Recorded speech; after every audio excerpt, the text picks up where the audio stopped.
நான் தான் பேசினேன் என்று சொல்ல வாய் எடுத்தாள் அவள்.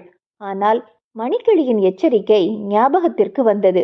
அவள் ஏதும் அறியாதவளைப் போல் படுத்து கிடந்தாள். மும்தாஜ் சற்று நேரம் வியப்பில் மூழ்கி அப்படியே நின்றாள். பிறகு அவள் தன்னைத்தானே சமாதானப்படுத்தி கொண்டாள். ஓஹோ, எனக்கு சும்மா அப்படி தோணி இருக்கும்னு நினைக்கிறேன். ஆனா காடு வெட்டுற விஷயம், குண்டு பெருமாள், திருடன், முஸ்தபாவும் குமுதாவும் குளக்கரையிலிருந்து ஒரு மிகப்பெரிய தவளையை பிடித்து கூடையில் போட்டு கொண்டு வந்தார்கள். முயலுக்கு பதிலாக குண்டு பெருமாளுக்கு அதை அன்பளிப்பாக கொடுக்க வேண்டும் என்பதுதான் அவர்களது திட்டம். மும்தாஜ் சொன்னாள். அட குரங்கு சேட்டைய, எனக்கு ஒரு சந்தேகம். குண்டு பெருமாள் முதலாளி மின்மினி காட்டுல கருங்காலி மரம் வெட்ட போகிறாரா என்று உனக்கு எப்படி தெரியுங்கா என்று கேட்டான் முஸ்தபா. எப்படியோ தெரிஞ்சிச்சின்னு வச்சுக்கோயேன்.